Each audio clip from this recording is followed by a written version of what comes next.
वो यही था, ठीक है।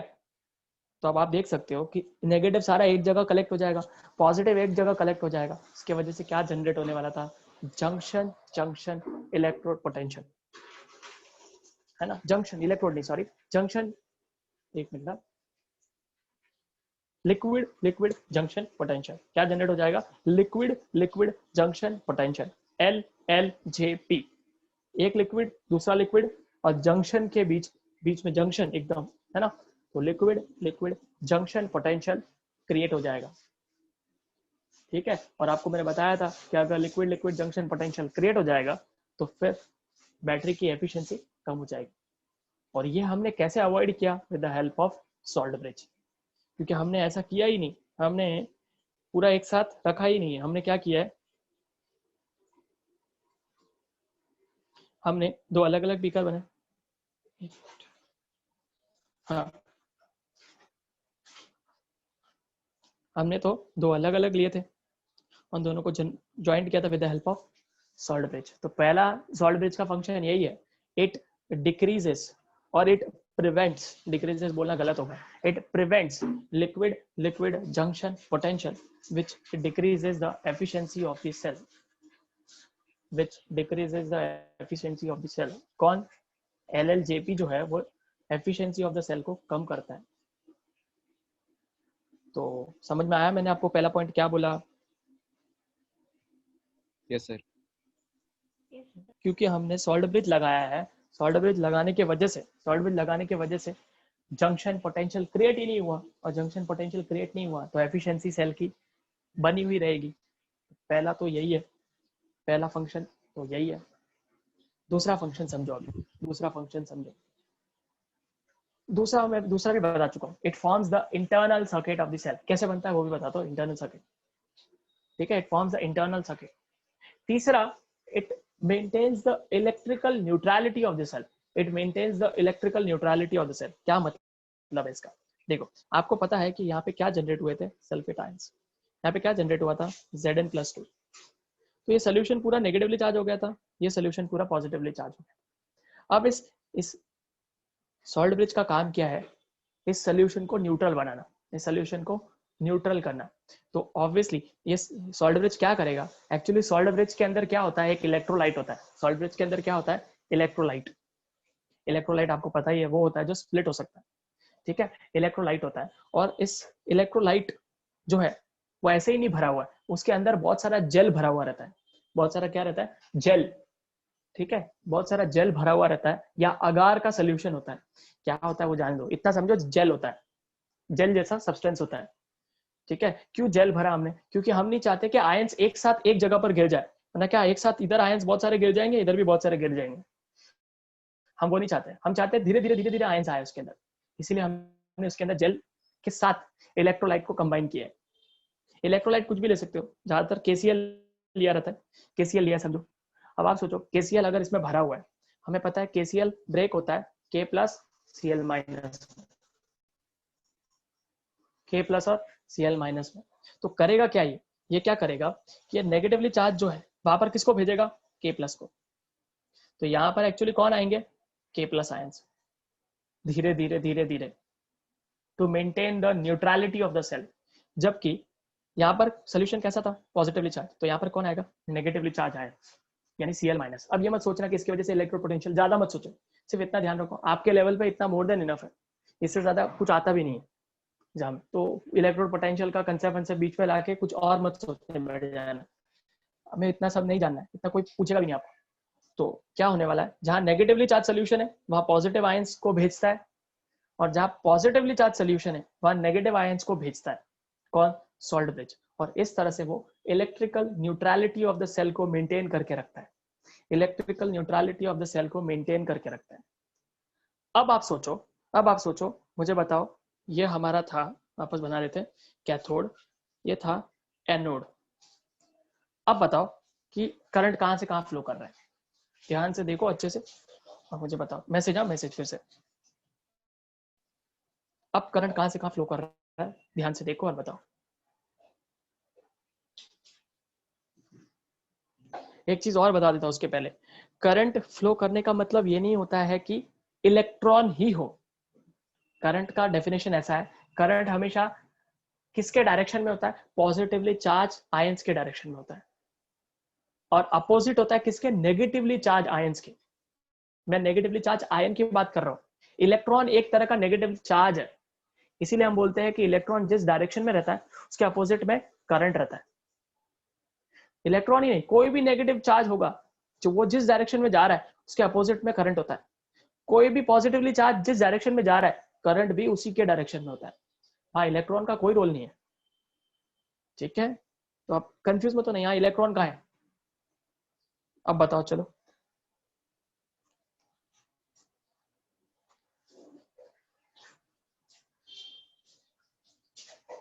अब सोचो अच्छे से। अब मुझे बताओ कि करंट कैथोड टू एनोड है या एनोड टू कैथोड है?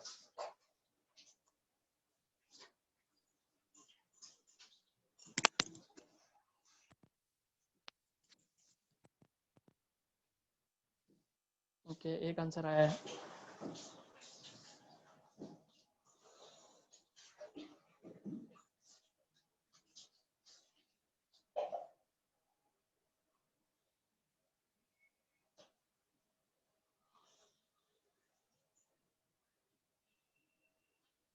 नहीं सोच पा रहे हो?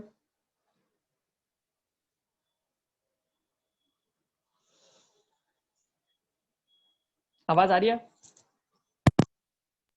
हाँ सर। सोच नहीं पा रहे हो, ऐसा कुछ है? ठीक है, मैं बताता हूँ, आप ध्यान से देखो। आप ध्यान से देखो कि कहाँ पर पॉजिटिवली चार्ज आयन जा रहा है, कहाँ नेगेटिवली चार्ज आयन जा रहा है। देखो, जहाँ सल्फेट है, लॉजिक लगाओ, अपना दिमाग लगाओ, जहाँ सल्फेट है वहाँ कौन आएगा?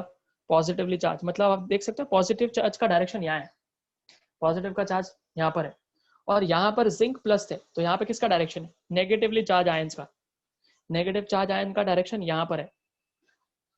तो अगर मैं ओवरऑल नेगेटिव चार्ज का सिर्फ डायरेक्शन ड्रॉ करूं तो नेगेटिव चार्ज का डायरेक्शन ऐसा है। नेगेटिव चार्ज का ओवरऑल ड्रॉ कर रहा हूँ, ऐसा है, क्योंकि नेगेटिव चार्ज ऐसे जा रहा है। ठीक है, तो फिर इस वाले को भूल जाओ, इस एरो को भूल जाओ फिलहाल के लिए, ताकि आपको समझे कि सिर्फ नेगेटिव का ड्रॉ किया मैंने। तो नेगेटिव का डायरेक्शन ऐसा है। अब आप सोचो, नेगेटिव का डायरेक्शन ऐसा है तो करंट कैसा होगा? करंट कैसा होगा? ऐसे। और ये यहाँ से यहाँ क्या है? क्या दिखा आपको? बताओ, अभी आंसर बताओ चलो। Cathode to yes, anode. हाँ क्या है? बताओ बताओ क्या है आंसर? एसएच।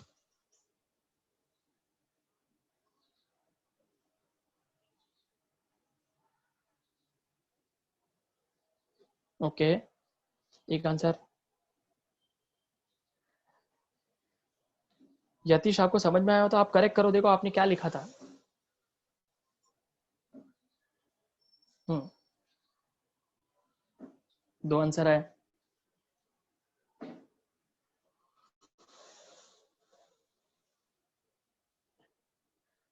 चलो ठीक है, कोई बात नहीं। तो यहाँ से आपको इतना समझ में आ गया कि करंट जो है वो एनोड टू कैथोड है। कैसे बताया मैंने, मैं एक बार फिर से समझाता हूँ, बिकॉज कुछ लोगों ने अभी भी आंसर नहीं किया है। मैं वापस समझाता हूँ। देखो, मैं अभी एकदम रफ समझा रहा हूँ। यहाँ पर देखो, ये एक है, ये एक है, ठीक है, ये सॉल्ट ब्रिज है, ठीक है, ये था हमारे एक इलेक्ट्रोड, ये था इलेक्ट्रोड, ये कैथोड है, ये एनोड है। हमें था पता है कि यहाँ पे सोल्यूशन नेगेटिवली चार्ज है, यहाँ पे सोल्यूशन पॉजिटिवली चार्ज है, ठीक है। ओके, अब नेक्स्ट दूसरा कलर लेता हूँ।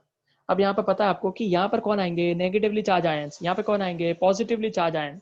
किसी एक को सिलेक्ट कर लो, या तो पॉजिटिव को सिलेक्ट कर लो या नेगेटिव को सिलेक्ट कर लो। समझो पॉजिटिव को सिलेक्ट किया, तो पॉजिटिव का डायरेक्शन क्या है? इस तरफ। इसका मतलब पॉजिटिव आ कहाँ से रहा है? ऐसा बोल सकता हूँ, ऐसा डायरेक्शन है, ऐसा डायरेक्शन। इसका मतलब कहाँ से कहाँ है ये? Anode to cathode, anode to cathode. उल्टा देखना है, चलो रिवर्स देखते हैं, ये वाला देखते हैं। नेगेटिव आयंस कहाँ आ रहे हैं? इस तरफ, क्योंकि ये पॉजिटिवली चार्ज सोल्यूशन है। पॉजिटिवली चार्ज सोल्यूशन है तो यहाँ पे कौन आएंगे? Negatively charge ions. अगर यहाँ पे नेगेटिवली चार्ज आयंस आ रहे हैं तो ये डायरेक्शन है, ये डायरेक्शन है, तो करंट कहाँ होगा? इसके अपोजिट। करंट किधर होगा? अपोजिट, वही आ रहा है वापस, NO2 कैथोड, NO2 कैथोड। समझा क्या? हाँ सर। ठीक है, तो कभी भी दिमाग में ये मत रखो कि करंट का मतलब हमेशा इलेक्ट्रॉन देख के बताया जा सकता है। नहीं, जहां पर भी आपको दिखे आयंस जिस डायरेक्शन में जा रहे हैं उसको देखो। पॉजिटिव चार्ज जिस डायरेक्शन में जा रहा है करंट भी वही डायरेक्शन में, नेगेटिव चार्ज जो डायरेक्शन में जा रहा है उसके अपोजिट में करंट है, ऐसा होता है। ठीक है, तो अब यहाँ से आपको पता चल गया कि इंटरनल सर्किट में करंट कहाँ से कहाँ फ्लो कर रहा है, एनोड टू कैथोड, जबकि एक्सटर्नल सर्किट में current cathode to anode flow कर रहा था। समझ में आया? हाँ सर। सर ये 2 क्वेश्चन है जो बहुत फेमस है और पूछते भी है, तो मैंने आपको पूरे कंसेप्ट के साथ अच्छे से समझाया। तो ये 3 मेन फंक्शन होते हैं सॉल्ट ब्रिज के। क्या? पहला क्या? It prevents the liquid liquid junction potential. शायद ये सब नहीं लिखा होगा लिक्विड लिक्विड, उन्होंने इतना लिखा होगा कि it prevents the decrease in the efficiency of the cell, है ना, प्रिवेंट करता है कि ताकि एफिशिएंसी कम नहीं हो। दूसरा है कि ये इंटरनल सर्किट को बनाता है, देखा ना हमने, पॉजिटिव और नेगेटिव जा रहे हैं, मतलब क्या है कि वहां पे सर्किट बन रहा है, इंटरनल सर्किट को बनाता है। और तीसरा है कि ये इलेक्ट्रिकल न्यूट्रलिटी को मेंटेन करके रखता है, इलेक्ट्रिकल न्यूट्रलिटी को मेंटेन करके रखता है, मतलब जहां पे नेगेटिवली चार्ज है वहां पे पॉजिटिव आयंस को भेज देता है और वाइस वर्सा। इतना समझा? Yes sir. Yes sir. सोए तो नहीं हो? यहाँ तक पूरा क्लियर है ना? हाँ सर। हाँ, क्योंकि बहुत इंपॉर्टेंट कंसेप्ट था, जिसने भी मिस कर दिया बहुत बड़ी प्रॉब्लम है। गलती से भी, वैसे तो ऑलमोस्ट मुझे दिख रहे हैं सब, मिस कर दिया तो फिर कुछ कर नहीं सकते। तो काफी कंसेप्चुअल था, बिना टीचर की हेल्प आप इतना आसानी से नहीं जान सकते इस कंसेप्ट को। ओके, चलो अभी देखते हैं सॉल्ट ब्रिज के बारे में, और सॉल्ट ब्रिज पे क्वेश्चन भी आता है। मैंने सॉल्ट ब्रिज का कंस्ट्रक्शन आपको नहीं समझाया कि सॉल्ट ब्रिज में क्या होता है, तो भी मैंने आपको बताया था कि KCL होता है नॉन। चलो पढ़ते हैं अभी, देखो क्या लिखा है। चलो मैं कब से बोल रहा हूँ, हाँ पढ़ो ये इतना सा, एक बार पढ़ो चलो, या फिर 2 मिनट रुक जाओ।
चलो ठीक है, इन्होंने डैनियल सेल तो दिए ही नहीं है, बट कोई बात नहीं। ओके, सॉल्ट ब्रिज के आवाज आ रही है ना आप लोगों को? हाँ सर। हाँ सर। देखो, हाँ सर। ओके ओके, देखो सॉल्ट ब्रिज डायग्राम ये रहा। ये आपको एग्जाम में डायग्राम भी बनाना पड़ेगा अगर आपको आया तो, कुछ नहीं करना है, ऐसे यू शेप का एक ट्यूब बनाना है, ये इन्वर्टेड यू शेप का। ठीक है, उसके अंदर क्या भरा हुआ रहता है देखो, सैचुरेटेड KCl सोल्यूशन प्लस अगार जेल। मैंने भी आपको यही बताया था, अगार जेल क्या होता है मत जानो सब। ठीक है, अगार जेल यू ट्यूब है यहाँ पर, ठीक है, इन्वर्टेड यू ट्यूब है। फिर देखो उसके एंड पर हम क्या करते हैं, उसके जो ओपनिंग्स होते हैं ट्यूब के, वहां पर हम क्या लगा देते हैं, वूल के प्लग्स लगा देते हैं, ताकि एकदम से फटाक से सारे आयंस एक जगह ना आ जाए, धीरे धीरे धीरे धीरे आए। ठीक है, और उसके अंदर क्या भरा हुआ है, डिस्टिल्ड वाटर एंड ऑल वो। ठीक है, ओके, देखो अभी लिखा है, पढ़ते हैं क्या क्या लिखा है। In a galvanic cell, the two solutions are connected by a salt bridge. पता नहीं.